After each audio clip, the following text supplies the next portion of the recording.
Bem-vindas para quem chegou atrasada, Jennifer. É que ela é minha prima, por isso eu posso. Eu posso. Vai rolar processo. Eu estou muito feliz com esse encontro. Eu confesso que eu estou bastante animada de estudar esse livro, porque eu acho que a gente fala de muitas coisas quando a gente se reúne só em mulheres, né? E a gente, às vezes, deixa escapar um pouco a máxima do Evangelho, que é a identidade de Cristo em nós, né? E por não, talvez, meditar tanto nisso, a gente acaba tendo uma vida muito performática, né? Eu pareço uma mulher de Deus. Eu pareço uma esposa que agrada a Deus. Eu pareço uma mãe que agrada a Deus, uma profissional.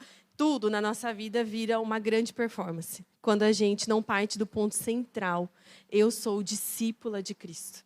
Eu olho para Cristo e imito a Cristo. E esse livro ele foi escrito em 1930. É um clássico cristão.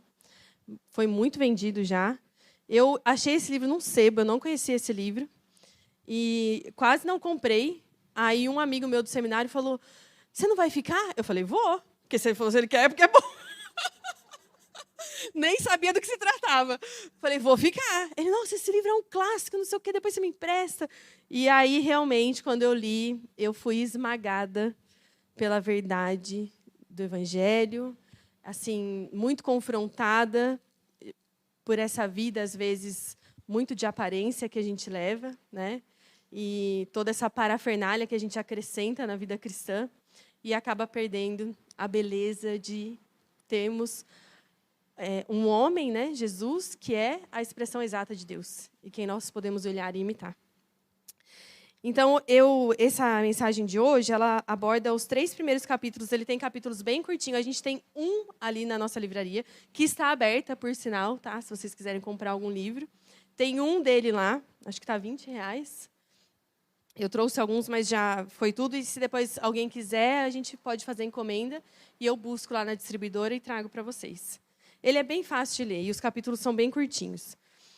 E hoje, o tema de hoje acho que é desprezo por todas as vaidades do mundo, alguma coisa assim, né? Que é o tema do capítulo 1 do livro. Então, eu vou ler alguns trechos do livro, alguns trechos da palavra, e a gente vai conversar sobre isso. E depois, vocês podem, e mesmo enquanto eu estiver falando, se vocês quiserem fazer uma pergunta ou falar alguma coisa que tenha a ver com o tema, né? Assim, não é igual criança, você está falando de cruz, ele vem e fala de Noé, né? Nada, tudo se conversa, lógico, na Bíblia, mas assim, só para dar um exemplo. Então, vocês podem me interromper. A ideia a gente fez nesse formato justamente para a gente ter essa conversa, né? Ou você quiser falar alguma dificuldade que você tem com o tema, a gente vai conversando sobre isso. Então, a primeira coisa, né, que a gente precisa confrontar. O nosso tempo, ele é muito defensor da autenticidade, né? Nós temos que ser autênticos, né? E a gente busca, então, essa autenticidade, em ser mais original do que todo mundo. Só que, na verdade, essa ideia de ser autêntico, ela é contra a ideia cristã de imitação de Cristo, né? Porque, e até assim, isso é um pensamento filosófico, que eu não vou lembrar o nome do autor, eu não li, eu aprendi no seminário com um professor meu, que vem de um pensamento muito grego-romano, assim, de que e acho que até de Freud, uma psicóloga que pode nos auxiliar. Pergunta para ela se tiver alguma dúvida. Que o Freud ele falava assim que o desejo do ser humano ele nasce no coração, né? O desejo ele é original de cada ser humano. E aí essa outra linha filosófica vai confrontar essa ideia, vai dizer que não, o homem os desejos dele precisam de um mediador. Nós queremos, a Jennifer já está me olhando assim, ó. Tô ficando com medo. Ela nunca mais vai vir. Nós precisamos de um mediador para desejar o que desejamos. Então, por exemplo, na história da Bíblia, quem foi o primeiro mediador para fazer com que Eva desejasse o fruto? A serpente. A serpente descreveu aquele fruto, dizendo, olha, se você comer, você vai ser autêntica. Você vai ser, na verdade, como Deus, né? Você vai ser superior ao que você é hoje. Então, essa ideia de autenticidade, ela é muito problemática e a gente vê hoje, tá gravando, mas paciência, né? A gente vê hoje no próprio problema de gênero, né? Tá todo mundo querendo ser uma coisa que não existe, que nunca existiu. Eu não me encaixo em nenhum padrão que existe, porque eu sou autêntico, né? Eu quero o que ninguém nunca quis. E aí você tem uma infinidade de gêneros para definir essas pessoas autênticas que vão surgindo, né, na história. Então, quando a gente compara isso com o discipulado cristão, com a imitação de Cristo, essa ideia cai por terra. Porque nós, cristãos, imitamos a Cristo. Então, nós não somos autênticos, né? Os bons desejos que nós temos não nascem de nós mesmos, né? A maldade no nosso coração surge por causa dessa mediação errada que nós tivemos no Éden, de ceder a essa mediação que nos fez desejar algo que a gente não poderia ter, não deveria ter, né? Então, essa é a primeira coisa.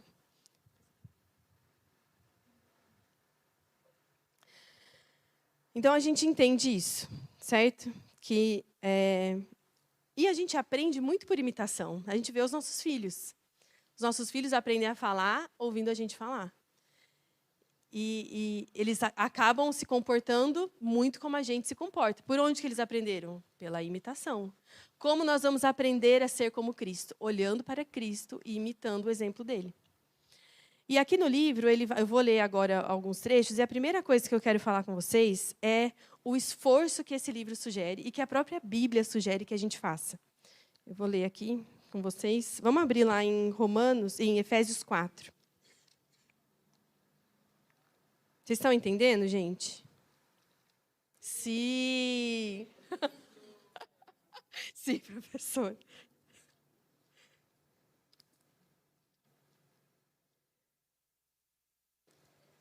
Efésios 4. Obrigada, filha.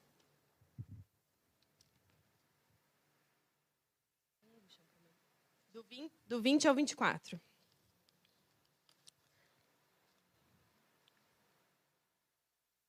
Alguém quer ler? Não, né? Quer ler? Quer ler, Jennifer? É do 20 ao 24, Efésios 4.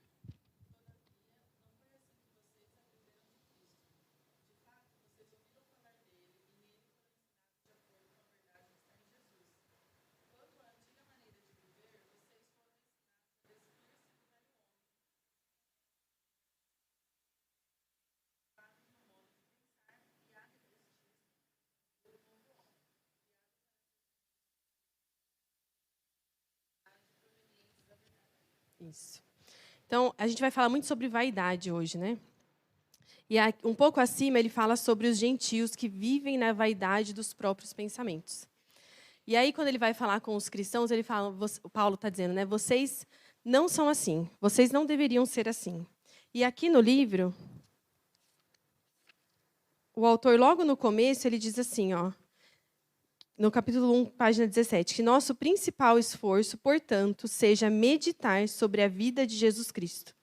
Todo aquele que compreende plenamente e com gosto as palavras de Cristo deve procurar amoldar sua vida inteiramente conforme o padrão da vida de Cristo. Então, qual é o convite enquanto nós entendemos que somos imitadoras de Cristo, discípulas de Cristo? Qual que é o esforço que a gente faz por toda a vida? Justamente esse que Paulo está dizendo. Olha, agora vocês não vão mais viver pela vaidade dos seus pensamentos. O que é a palavra vaidade? Tem a questão da vaidade relacionada à estética, à beleza, à aparência, mas vaidade também fala de uma coisa que é vazia de essência. É como se fosse uma nuvem, uma fumaça. Ela não tem nada dentro dela. Então, Paulo está dizendo, olha, antes vocês viviam na vaidade dos pensamentos de vocês. Agora, vocês vão viver nesse esforço de sair da antiga natureza, né? A partir do momento que a gente decide por uma vida com Cristo, que a gente aceita Ele como nosso Salvador, e a gente nasce de novo agora. E aí a gente vai para o batismo nas águas, que é uma dramatização, né, da nossa morte, da nossa ressurreição com Cristo. Agora, os seus olhos foram abertos para uma nova natureza. Só que o seu coração ainda corre mais para a velha natureza. a gente ainda tem mais facilidade em ser como a gente era antes. É mais fácil. Agora, se você coloca Cristo diante de você e fala, olha, agora vocês imitam a Ele, a nossa vida ficou mais difícil. Porque Ele é o padrão perfeito. Ele é o padrão de santidade. Ele é o padrão de amor. Ele é o padrão de perdão. Ele é o padrão de humildade. Então, quando a gente olha para Cristo, a nossa vida fica um pouco complicada. E aí, Paulo está dizendo para eles, olha, o que vocês vão ter que fazer agora? Não achem que agora vocês podem ser de Cristo e viver pela velha natureza. Agora, não pense que vocês podem professar a Cristo e ainda viver pela vaidade dos pensamentos de vocês. Vocês não podem mais viver assim. Agora, todos os dias, vocês vão, como se fosse uma roupa, né? Paulo fala disso. Vocês vão se desvestir da velha natureza. E vocês vão se vestir da nova natureza em Cristo Jesus. E é isso que o autor está falando. Qual que deve ser o esforço do cristão? O principal esforço? Meditar sobre a vida de Jesus Cristo. Só que, então, por que nós ainda, apesar de professar a Cristo, corremos para a nossa velha natureza? Porque o ponto de partida, que às vezes é problemático na nossa vida, é que a gente não medita sobre a vida de Jesus Cristo.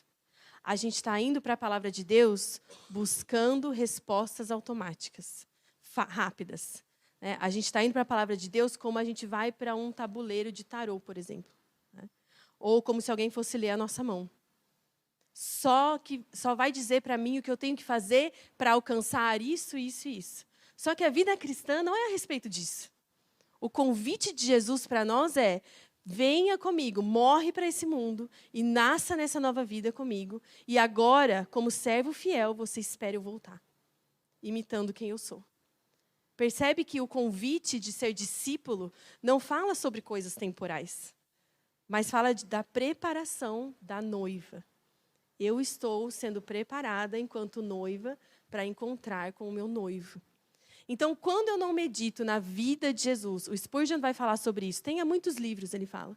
Mas que Jesus seja a biblioteca para onde você sempre volta. Que olhar para Cristo seja onde você gasta mais, lugar que você gasta mais tempo. Fale sobre a cruz com seus filhos. Ensine, conte diversas vezes a história da cruz para eles. Porque quando a gente não tem esse esforço de meditar na vida de Cristo, aí a gente vai replicar nos nossos filhos e até... Porque a nossa vida com relação ao discipulado é sobre ser discípulo e fazer discípulos. Então, a maneira que eu sou discípulo vai dar o tom da maneira que eu faço discípulos. E é muito engraçado, porque essa coisa da imitação no ser humano é tão verdade que você vai numa comunidade, numa igreja, e as pessoas falam como os pastores dela. Né? Os mesmos jargões, as mesmas palavras, do mesmo jeito que o pastor fala, as pessoas estão falando. Por quê? A gente imita o que a gente admira, e é muito bom que a gente admire os nossos pastores. Né? Mas quando eu entendo isso, então, um ponto de partida qual é? Não é sair agora, feito um robozinho, né, e falando, Jesus fazia assim, então eu vou fazer assim. E aí você vai jogando sujeira embaixo do tapete. Né? Eu vou responder a Cristo automaticamente. Ele faz isso, essa vida de discípulo não se sustenta. Porque isso é uma máscara que a gente coloca. E ela vai cair às vezes. Às vezes não, ela vai cair. É uma certeza que a gente tem. Em determinado momento, eu não vou conseguir, com a força do meu braço, revelar Cristo, dar testemunho de Cristo. Eu preciso do Espírito Santo. Eu preciso conhecer quem Jesus é. Então, ele faz esse convite para a gente. Olha, agora, você quer gastar a sua vida com alguma coisa? Se esforce, então, em conhecer a Cristo. Esse ano a gente vai ler esse livro e eu vou propor que a gente leia também os 4 evangelhos que mostram Jesus vivendo na Terra, lidando com as mesmas coisas que a gente tem que lidar. Lidando com gente que, igual, real, do jeito que nós somos, e também real como as pessoas que estão à nossa volta. Lidando com os discípulos que ele tinha que ensinar o evangelho e os caras não entendiam nada. Né? Parecia que não entrava na cabeça deles. Lidando com os fariseus, lidando com o mundo, lidando com os religiosos, lidando com necessidades. Tem que dar comida para esse povo, é muita gente. O que Jesus fazia nessa hora? Né? Então, a gente vai olhar para os evangelhos, e a ideia, vocês vão ganhar depois um caderninho, para você fazer anotações enquanto você lê os evangelhos. E eu quero que na primeira página desse caderno, você coloque lá, partes de mim que não se parecem com Cristo. E aí você vai colocar... Mas assim, tenta usar só uma página. Porque o caderninho só tem 70 páginas, entendeu? Então... eu vou dar 2 para cada, 2 caderninhos para cada. Um de 10 matérias, né? Então, você vai pôr lá, na primeira página, partes de mim que não se parecem com Cristo. E toda vez que você for olhar os evangelhos, você vai ler essa primeira página. E você vai orar sobre isso. E aí você vai ler os evangelhos. E aí você vai comparar a sua vida com a vida de Cristo. O meu filho outro dia falou assim, mas mãe, ele era Jesus, né? Assim, eu não sou Jesus. Eu falei, essa é a primeira desculpa que o crente usa, né? Mas eu não sou Jesus. A gente não é, mas estamos unidas a Ele. Por causa dos méritos de Cristo, nós somos capazes de ser como Ele. E a gente vai falar sobre isso. E aí eu falei, filho, tá bom, mas você tem que tentar todo dia. Mas tentar quanto, mãe? Até a morte. Você tem que tentar até a morte, porque Cristo é digno da nossa morte. E a gente não quer tentar até a morte, né? Porque cansa, porque desgasta se olhar no espelho e falar, eu ainda sou essa pessoa. Eu ainda falo desse jeito. Mas percebe o que Paulo está dizendo? É um negócio até a gente encontrar com Cristo. Todos os dias, abandonar a nossa velha natureza, conhecer a natureza de Cristo. Então, envolve contemplar Jesus através das Escrituras, através da oração, através do corpo dele, que também nos revela quem ele é. E a partir dessa contemplação, eu vou, então, pela graça dele, através do Espírito Santo dele, eu vou amoldando o meu interior a essa natureza. Aí o segundo ponto, então o primeiro ponto, a gente precisa se desvestir do velho homem, abandonar a vaidade dos nossos pensamentos e se vestir da natureza de Cristo. E isso envolve decisão, irmãs. Isso não é mágica, isso não é sentimentalismo, isso não é espiritualizar as coisas, isso não é Jesus vir ser você no seu lugar. Isso é decisão. Eu vou sofrer nessa área para ser como Cristo. Eu vou engolir essa ofensa para ser como Cristo. Outro dia eu estava conversando com minha irmã e ela falou, eu estou com um pouco de vergonha agora, né, das coisas e tal. Eu falei, olha, você já pensou que o maior ofendido já viu tudo? Aquele que morreu por você, ele é o maior ofendido diante do nosso pecado. A maior ofensa foi contra Cristo. E cada vez que a gente peca, o mais ofendido é ele. E ele já viu. E ainda assim ele diz, eu te amo. Eu perdoo você. Eu quero você. Eu quero você para mim. Você é minha noiva. Então, a gente precisa entender que, às vezes, a gente se ofende com coisa que, na verdade, a maior afronta foi contra Deus. E ele já perdoou. E ele já fez nova todas as coisas. Então, a gente precisa entender que isso vai exigir de nós decisão, sabedoria, discernimento. Ter esse propósito no nosso coração, diante dos nossos olhos, todos os dias. Para que a gente saiba, na hora ali do nervoso, da raiva, né, da ira e de vontade de pecar, falar, Senhor, me ajuda agora a lembrar que Cristo é manso e humilde de coração. Me ajuda a lembrar que o coração de Cristo é assim. Eu quero que o meu coração seja assim também. Não é jogar sujeira embaixo do tapete, irmãs. Não é fingir que você perdoou. Fingir que está tudo bem. Fingir que você está fazendo isso de coração enquanto você não está. É realmente a gente começar a ser quebrada de dentro para fora. E aí o próximo ponto é, nós somos salvos pela performance de Cristo e não pela nossa. Na página, deixa eu ver aqui, 17. Ele fala assim, ainda na página 17. Vaidade das vaidades, tudo é vaidade. Ele está citando Eclesiastes, né? Exceto amar a Deus e servi-lo com exclusividade. Esta é a mais alta sabedoria. É prosseguir em direção a reinos celestiais pelo desprezo do mundo. É vaidade desejar viver longos anos e descuidar de viver direito. Essa pergunta que o meu filho fez é uma pergunta que a gente se faz, é uma coisa que a gente se fala, né? Eu não sou Cristo. Eu não sou o Filho de Deus. Né? Eu não sou meio divina, meio humana. Eu sou... A minha tendência a ir para a carnalidade é muito maior. Mas olha só o que a gente precisa entender para imitar a Cristo. Ele não nos deixou sozinhos nessa tarefa. Ele não disse, olha, gente, morri por vocês, vocês estão salvos, agora boa sorte.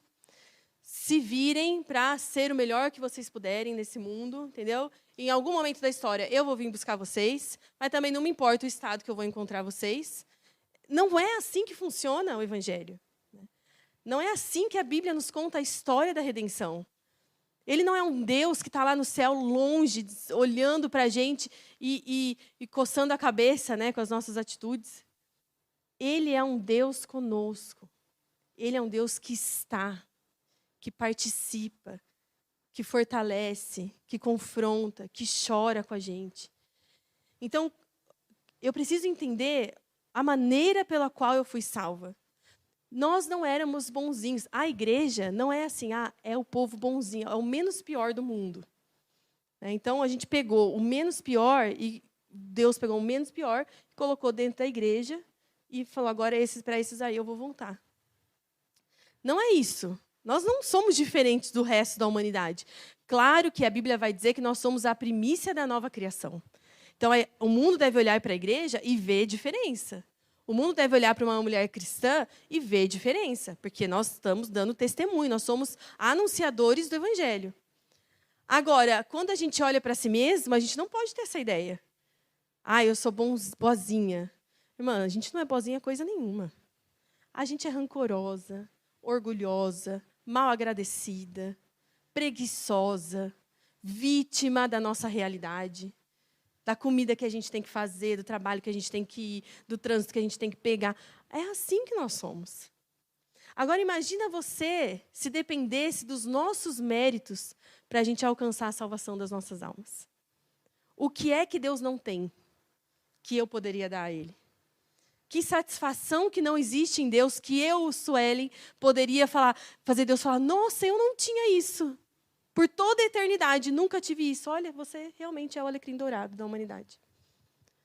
Não há nada que a gente possa produzir que traga, que preencha aquele buraquinho do coração de Deus. Né? Tem um triângulo no coração de Deus que era a Suelen na história. Agora a Suelen chegou e esse espaço foi preenchido. Não, nós fomos salvas pelos méritos de Cristo. A salvação é só mediante a fé em Jesus. Não há outra maneira de nós sermos alcançados da nossa condição de queda.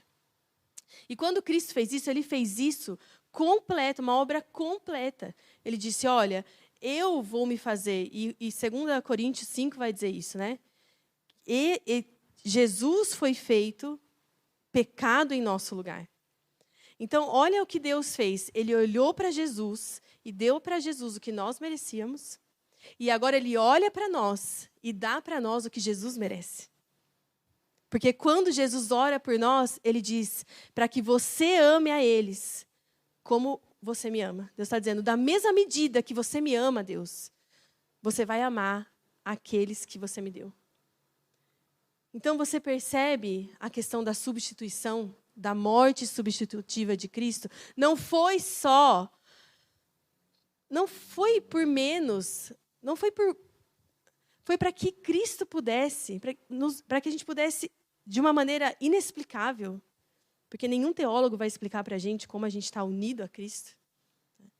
De maneira inexplicável, nós nos unimos a Ele. E agora, quando Deus olha para nós, Ele vê o Filho dEle. E Ele nos dá aquilo que Jesus merece, amor incondicional. Mão estendida, perdão, alegria. Quando Deus olha para nós, Ele não está bravo no céu, olhando para nós. Ele está alegre, porque Ele vê o sangue de Cristo sobre nós. Então, se você for partir para essa jornada desse ano, sem essa verdade escrita no seu coração, você vai desistir. Sabe por quê? Você vai pecar. A sua velha natureza vai se manifestar. E aí, a nossa tendência é pensar, eu não consigo. Aí você vem para a igreja apagado. Eu não mereço cantar, eu não mereço estar aqui, eu não sou digna disso aqui. E aí você começa a se comparar com as pessoas. Nossa, essa família é tão perfeita. Olha essa moça passando essa dificuldade, está aqui sorrindo. E você começa a se comparar. E aí, por quê? Porque você quer viver essa imitação de Cristo pelos seus próprios méritos. É impossível. Nós não conseguimos. Nós precisamos nos apropriar dessa verdade de que eu estou unida a Cristo. E Pedro vai falar isso. Em Cristo vocês têm todas as fontes para uma vida de virtude. Em Cristo vocês têm tudo que vocês precisam para viver como Ele. Então, como que eu faço isso? Como que essa verdade desce para o meu coração? Quando você errar, o que você vai fazer? Você vai se desesperar? Você vai falar, nossa, agora eu não sou mais digna. Não, você vai lembrar. Cristo habita em mim. Deus está me olhando nesse momento e vendo a cruz. Está vendo que eu fui perdoada na cruz. Então, com confiança, apesar de como foi o meu dia, eu posso chegar diante de Deus e falar, Deus, me perdoa. Eu errei. Me ajuda a ser diferente nisso. Me dá graça para viver isso. Porque a vida cristã é um relacionamento com Deus. E aí a gente quer imitar a Cristo sem se relacionar com Deus. Não vai dar certo. Ele deixou os meios de graça para a gente. A oração, a meditação na palavra, o jejum, o congregar, o confessar pecados. Se a gente não participar disso, essa mentalidade de que Cristo está em mim não vai crescer. Não vai tomar conta do meu coração. E aí o terceiro ponto. Quem que é o validador da nossa vida? Quem que diz se a gente está certo, se a gente está errado? E é muito complicado, porque hoje em dia nem tem mais certo e errado. Né? Tudo é certo, tudo está certo para você, está bom, se é verdade para você, está bom. Só que isso também não é realidade na vida cristã. Mas, enfim, eu quero ler com vocês a página 19 do livro.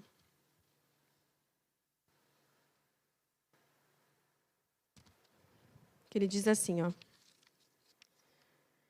A gente tem dois problemas quando a gente busca a validação da nossa vida. Primeiro é a autovalidação. Outro dia eu vi a Anitta num podcast. Eu perdi esse tempo. Entendeu? Porque eu perco esse tempo, às vezes, com as coisas. Eu quero saber o que o mundo está falando, né? E aí eu ouvi a Anitta filosofando sobre amor. E ela falando, não, porque o amor... Por que as pessoas fazem o que fazem? Né? Porque elas querem ser amadas. Elas trabalham muito porque elas querem ser amadas. Elas cuidam disso porque elas querem ser amadas. Elas fazem isso porque elas querem ser amadas. E ela tem razão. O ser humano precisa de aceitação. Né? Só que daí ela despencou ladeira abaixo porque ela falou, a gente tem que fazer por nós. Por se amar. Né? Essa autovalidação. Eu me amo, eu acho que eu estou certa, eu estou fazendo por mim. Está tudo certo. E aí a gente vai para esse lado errado da busca por validação. Não existe autovalidação. Não existe. Já pensou se todo mundo vivesse dentro da sua caixa achando que está certo?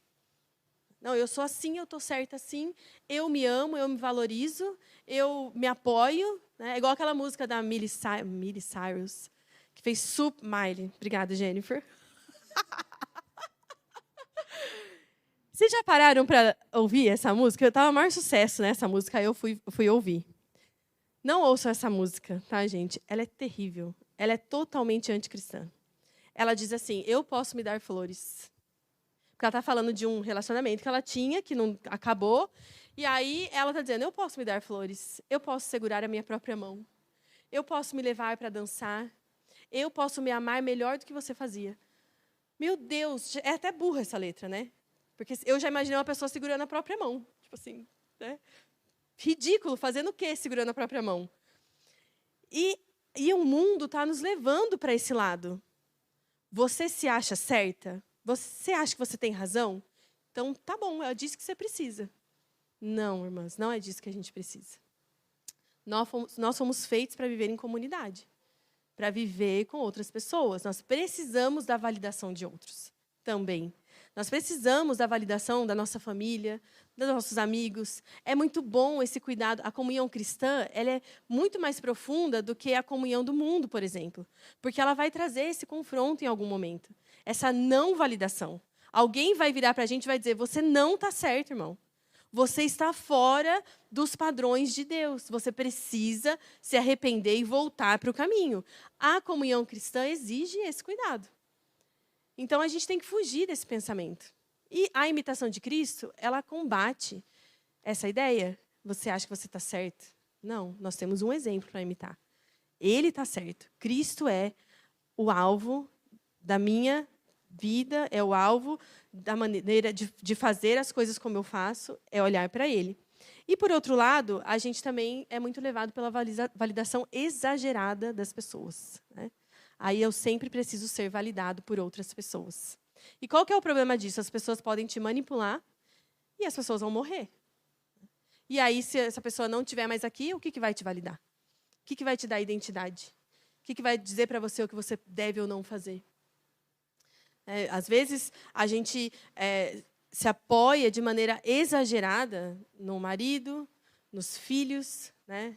E o mundo está aí gritando para a gente isso, né? Que, não, a validação da mulher é sobre maternidade, sobre casamento, sobre a comida que ela faz, sobre isso ou aquilo. Ou você tem daí o feminismo para dizer que não, que a validação da mulher é econômica, que ela tem que trabalhar, que ela tem que ter uma profissão, que ela não tem que pensar na família. Então, essa validação exagerada, ela pode manipular a nossa vida de um jeito ruim. E também, quando essa pessoa que é a fonte da nossa validação não está mais lá, a gente vai ter outro problema. Porque a gente vê muitas mulheres frustradas daí, ou porque não casaram, ou porque divorciaram, ou porque não tiveram filhos, e a validação, como se a validação do que elas são tivesse nessas pessoas. E não estão. É muito bom a gente viver em comunidade de um jeito saudável, mas de quem são os olhos que estão sobre mim em todo o tempo? De Deus. Quem é aquele que me conhece virada do avesso? Deus. Quem é aquele que pode me dizer se isso que eu estou fazendo tem peso eterno ou não? Deus. Quem pode dizer se isso é vaidade, passageiro, ou se isso realmente vai me levar para uma eternidade com Ele? Deus. E nós estamos preocupadas com todos os olhos, menos com os olhos do Senhor. Nós estamos preocupadas. O Big Brother é um barato por causa disso, né? Eu não assisto Big Brother. Mas outro dia eu estava conversando com uma amiga e ela falou uma coisa que ela tem razão. Big Brother é engraçado por quê? Porque as pessoas não se sustentam, né? 24 horas diante de uma câmera. Põe a gente tudo para ficar 24 horas dentro de uma casa. Aqui a gente é toda irmã, não sei o quê, amiga. Põe lá para ver quem que vai varrer o chão, quem que vai fazer a comida, quem hora que vai tomar banho, quem que vai... Para ver o que vai sair da gente. É que os olhos das pessoas não estão sobre nós o tempo todo. Mas os olhos do Senhor estão sobre toda a terra. Davi fala, mesmo se eu colocar a minha cama no mais profundo vale, ali o Senhor estará. E o que eu desejo que o Espírito Santo cause em nós é esse temor de saber que nós estamos vivendo a nossa vida diante de Deus, que é um justo juiz. Que não é um Deus dissimulado, que vai passar pano para a gente. Ele é zeloso pela palavra. Ele é zeloso pela noiva. Ele vai levar a gente para sermos parecidos com Cristo. Ó, Edna, você pode me levar para contar a história para a Elô.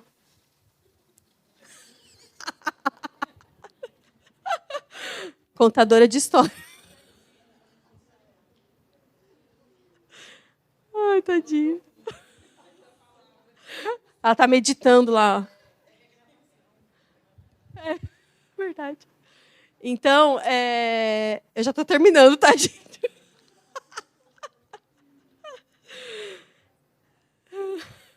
Graças a Deus, assim.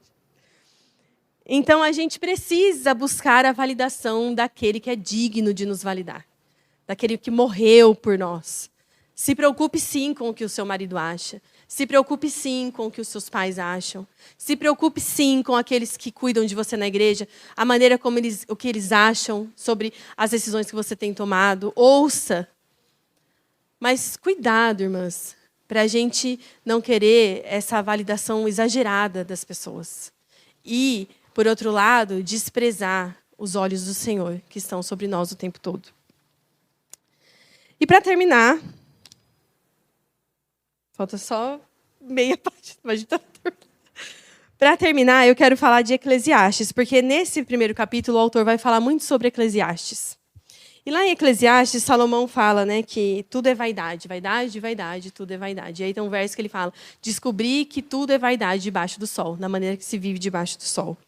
E o que Salomão está querendo dizer com isso? Né? Que às vezes parece um livro um pouco pessimista.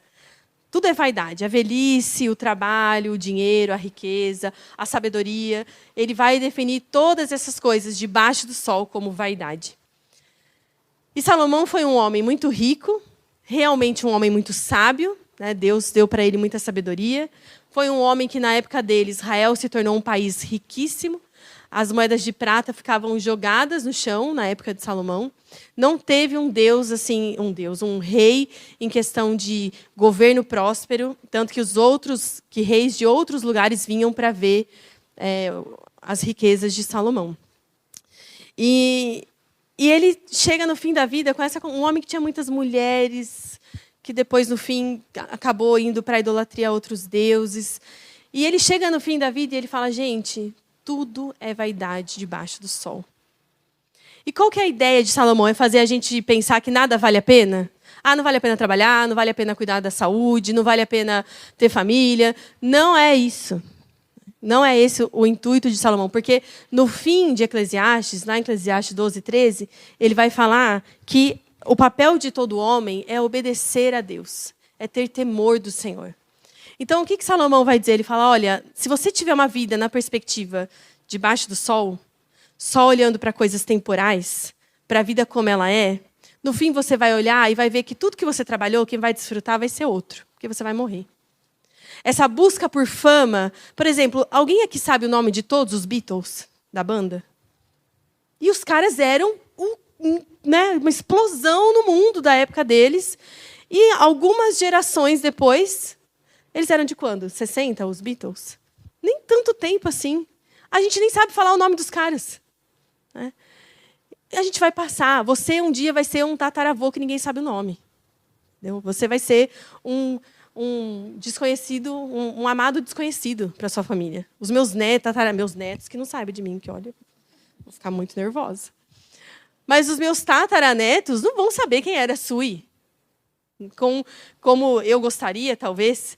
Então, a gente fica construindo império na ideia de que vamos nos eternizar. Né? Então, o que Salomão está querendo dizer, olha, se você vive essa vida na perspectiva debaixo do sol, você vai ter uma vida de vaidade. Uma vida que não passa de um castelo de fumaça. Não é nem um castelo de areia. É um castelo de fumaça, sem essência. Não tem nada que você consegue pegar. Agora, qual é o nosso desafio, então, enquanto imitadores de Cristo? Viver uma vida em uma perspectiva acima do sol. Agostinho tem uma oração que ele fala assim, eu olhei para o sol e perguntei, você é o Deus Criador? E ele fala, e o sol me disse, não, procure um pouco mais acima de mim. Então, a gente precisa viver a nossa vida não nessa perspectiva fugaz, de que nada adianta, de que nada vai dar certo, de que tudo é vazio de sentido, mas é pensando, olha, hoje é o dia que o Senhor fez e as misericórdias dele se renovam sobre mim a cada manhã. É mais um dia que eu vou fazer, eu falo para o pessoal que às vezes eu tenho a impressão que eu estou vivendo o mesmo dia todo dia. Eu tenho 2 certezas na minha vida, que eu vou morrer e que eu vou estender, dobrar o guarda-roupa. Essas são as 2 certezas que eu tenho na minha vida. Né? Então, a gente tem essa tendência de começar a olhar para a vida na perspectiva debaixo do sol. Tudo é cansaço, tudo é em vão. Mas quando eu olho para Deus e para a maneira que Cristo viveu a vida dele, muito comum também, Cristo foi uma pessoa muito comum. Um judeu carpinteiro que andava pelas estradas com homens completamente comuns, que se sentava com pessoas comuns, comia a comida que todo mundo estava comendo. Um homem completamente comum. Mas ele tinha essa perspectiva perfeita do plano eterno de Deus. E a gente precisa olhar e falar, não, hoje é mais um dia, que eu vou talvez fazer as mesmas coisas que eu fiz ontem, mas as misericórdias do Senhor se renovam a cada manhã. A gente vai olhar para as coisas que a gente, às vezes, não consegue conquistar, né? E geralmente são coisas terrenas. Ninguém sofre porque, hoje eu não consegui passar tempo com Deus. Ninguém sofre isso. Você sofre porque você não vai conseguir ir para a Disney nas férias. Você sofre porque você não tem um carro que você gostaria de ter. Você sofre porque você não pode ir num restaurante. Você sofre por causa da roupa. A gente sofre por essas bobagens, por vaidades debaixo do sol. Agora, quando eu sofro, quando eu tenho essa perspectiva superior da vida, eu entendo que o viver para mim é Cristo e o morrer é lucro. Porque eu não vou levar nada. Eu não vou levar um centavo dessa vida. O que eu estou construindo para a eternidade? O meu relacionamento com Deus. Então, morrer para mim é lucro. Irmãos, o pior que poderia acontecer na vida de um cristão é a morte. E Cristo venceu a morte. Ela não pode mais nos derrotar.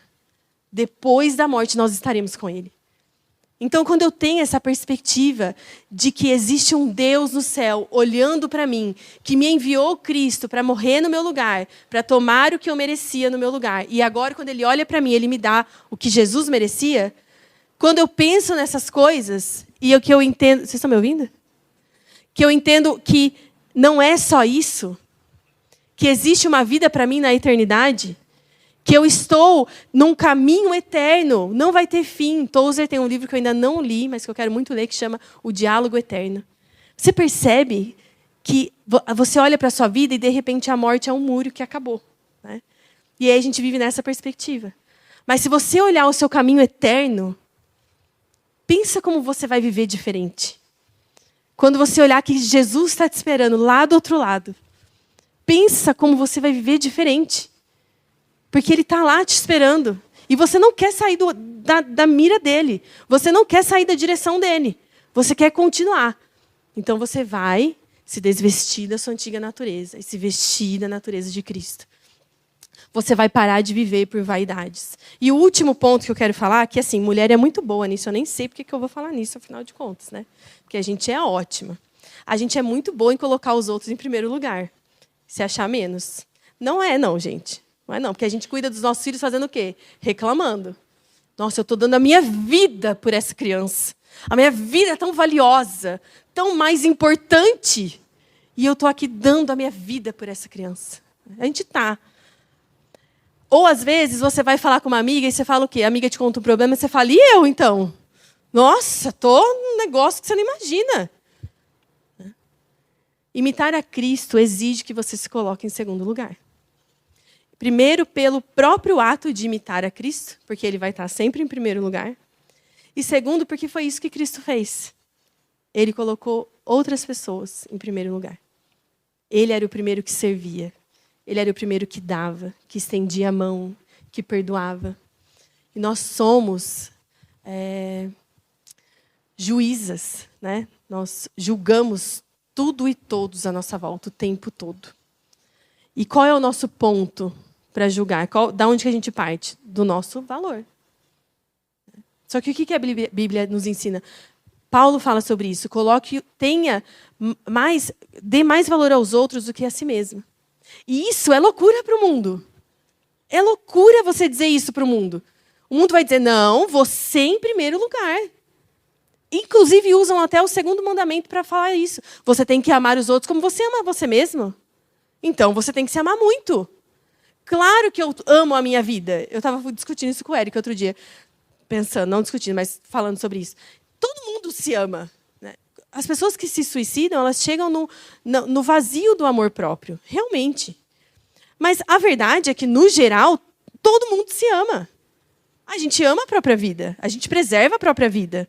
Né? A gente quer se proteger das más línguas. A gente não quer estar envolvido em más situações, porque a gente ama a própria vida.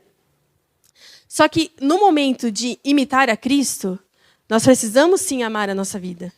Mas na hora de servir, de dar lugar, de ouvir, nós precisamos colocar o outro em primeiro lugar.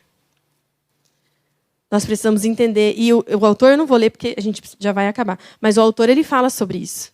Ele fala, olha, é muito sábio você se colocar em segundo lugar.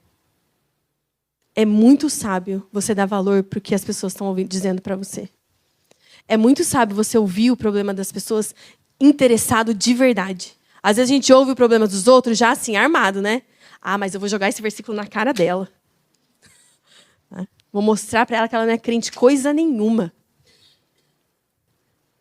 Vou falar, meu marido vai falar isso? Deixa que eu vou trazer um negócio de 20 anos atrás. Aqui, ó, na minha cabeça. Lembro muito bem cada palavra. A gente faz isso com as pessoas, irmãs. E Cristo não é assim. Você já pensou se Cristo tratasse a gente assim? Você já pensou se Ele desse o que a gente merece? Se Ele tratasse a gente com o sentimento que a gente merece? Então, a gente precisa reproduzir isso na vida do outro enquanto a gente imita Cristo. Ouve o que o seu marido está dizendo. Calma. Calma, vocês estão do mesmo lado. Ouve o que os seus filhos estão dizendo antes de falar um belo não para ele. Outro dia, os meus filhos estavam fazendo uma brincadeira, que eu nem sei porquê, mas eles ficavam perguntando para todo mundo, sim ou não? Todos os adultos falaram não. Todas as crianças falaram sim. Porque a gente já ouve os nossos filhos se protegendo. E o que ele quer vai me dar trabalho. Eu vou ter que sair daqui dessa cadeira e vou ter que servir essa criança. Então, é não. Ouve os seus filhos, ouve o jeito que eles contam as histórias da escola. Ouve o jeito que eles falam dos amigos, porque eles vão mostrar o pecado do coração deles. E você pode pregar o evangelho para eles. E você pode mostrar para eles como Jesus é diferente. Porque a nossa tendência é proteger os filhos e falar, você está certo, é isso aí mesmo. Seu amigo aí, ó, um filisteu incircunciso, esse seu amigo. Você é... Não, ouve, porque vai sair pecado. Às vezes o que seu marido está pedindo é uma verdade. Às vezes o que sua mãe está pedindo é uma verdade. Às vezes o que seu chefe está falando é uma verdade. Ouve. Calma. Né? Se coloca um pouquinho em segundo lugar. Para de se achar a última bolacha do pacote. Cristo, Hebreus vai falar sobre isso. Ele, sendo Deus, não usurpou o ser como Deus. Ele veio manso. Ouviu o cego de Jericó que gritava por ele. Sentiu o toque da mulher com fluxo de sangue. Ele atendeu. Ele mostrou disposição genuína com os nossos problemas. Então, vamos ser assim. Enquanto a gente se relaciona, né? Enquanto a gente vive em família, enquanto a gente vive como igreja. Vamos amar os nossos irmãos, vamos dar valor para eles. Certo? E era aí, com isso que eu ia terminar. Que Cristo, assim como a serpente foi o mediador no Éden para a nossa queda, Cristo é o mediador para o nosso resgate. Nós precisamos olhar para Ele e imitá-lo. E a gente vai começar essa jornada, você vai ganhar um caderninho. Eu vou pedir para as meninas da igreja deixar as visitantes pegarem primeiro, porque eu não sei se tem para todo mundo. Se não tiver, vocês vão ficar sem. Brincadeira, eu vou comprar depois. É isso, alguém compra, gente, depois. Vocês querem falar alguma coisa? Não precisa falar no microfone. Vocês estão rindo porque está fácil, né? Vocês querem falar alguma coisa, gente? Alguma observação? Alguém tem o livro que a gente está lendo? Vocês leram? Calma, você acabou de falar, calma. Vocês não querem falar nada? A ideia é que a gente converse, tá, gente? Não?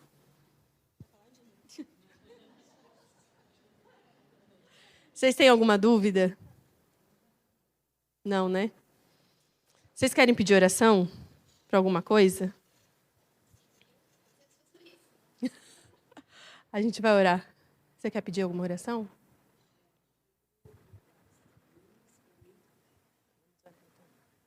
Pela sua família, né? Pela sua família, tá.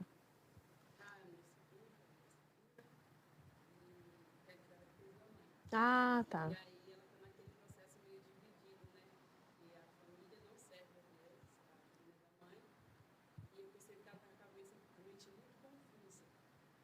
Certo.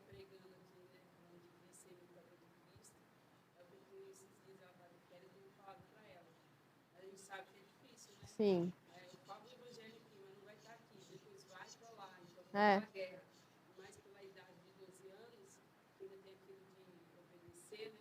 É.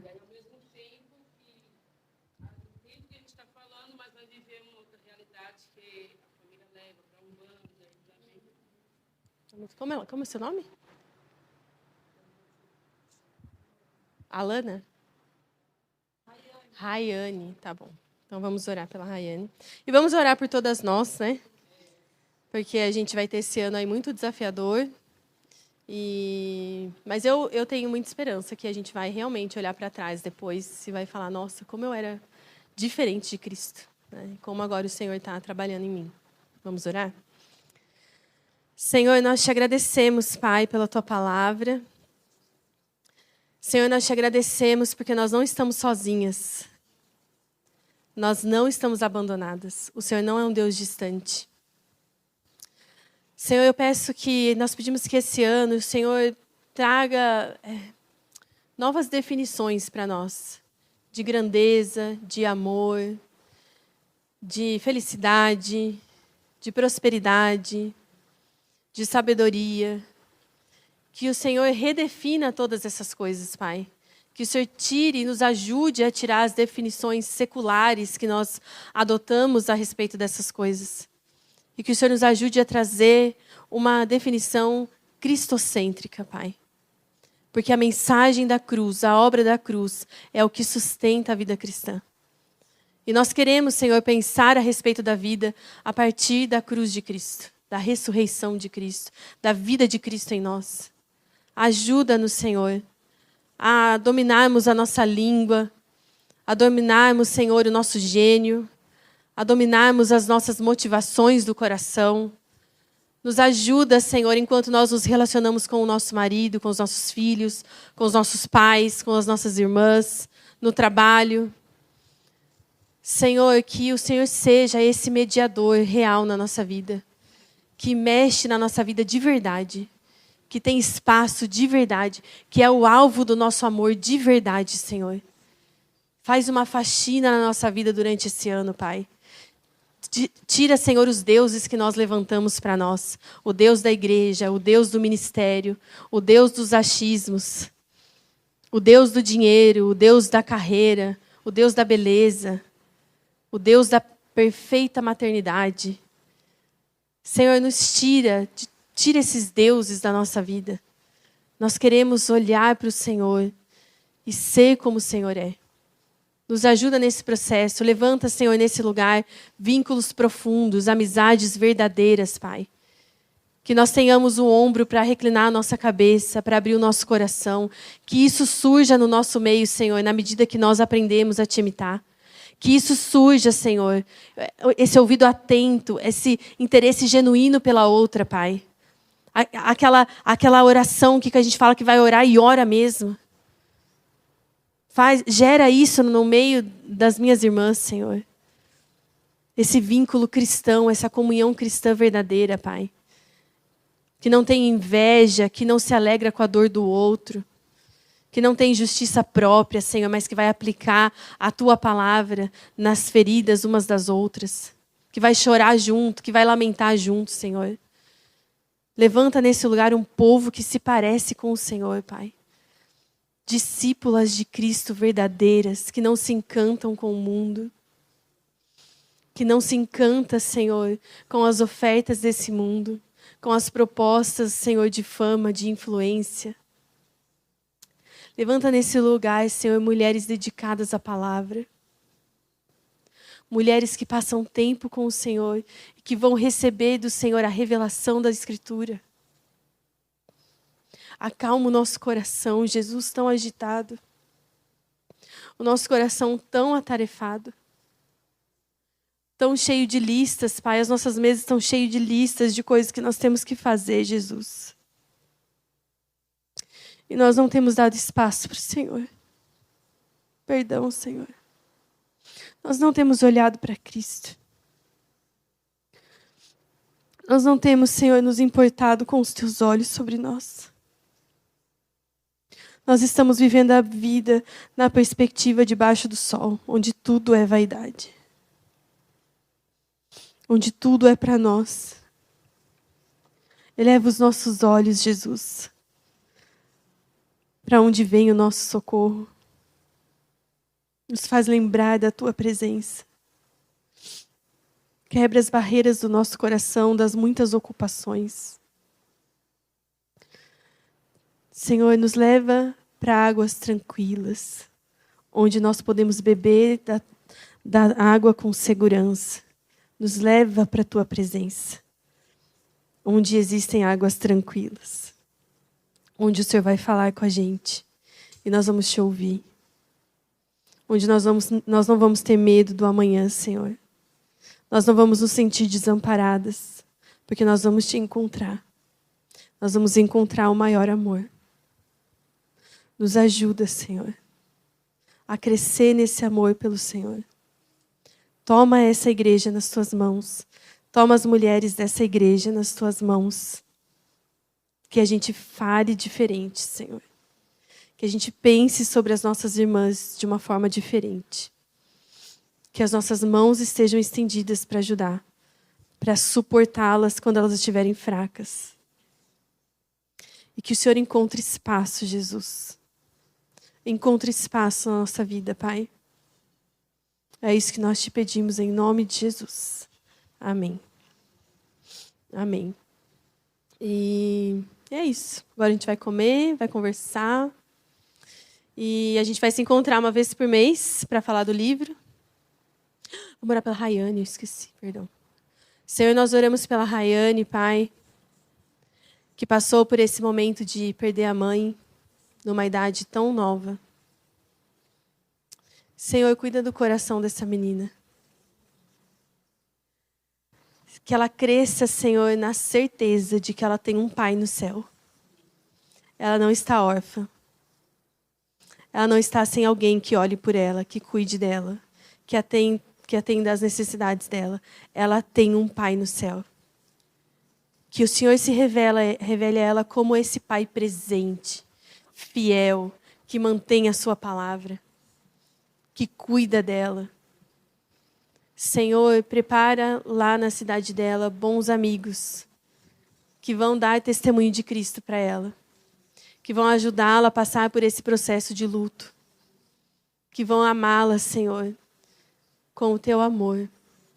Cuida dessa família, desse marido, dos irmãos. Senhor, que esse momento de dor seja como um trampolim para eles alcançarem a tua graça, para que eles conheçam a Cristo de verdade. Ajuda eles, Pai.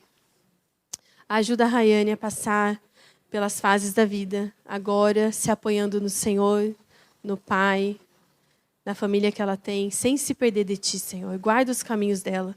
Livra ela, Senhor, do engano. Livra ela, Senhor, de abusadores, de manipuladores. Livra ela dos vícios, Pai. Livra ela, Senhor, de qualquer caminho que não termine no Senhor. Guarda ela, Pai. Guarda a família da Edna, consola o coração deles, Pai. É isso que nós te pedimos em nome de Jesus. Amém. Amém. Obrigada, meninas, por me ouvirem. E mês que vem tem de novo. Aí eu não sei ainda o que a gente vai ler do livro, mas aí eu mando lá no nosso grupo. E quem não está no grupo, depois pode perguntar para mim ou para a amiga que veio, né? E tem um ali, se alguém quiser comprar, tá bom?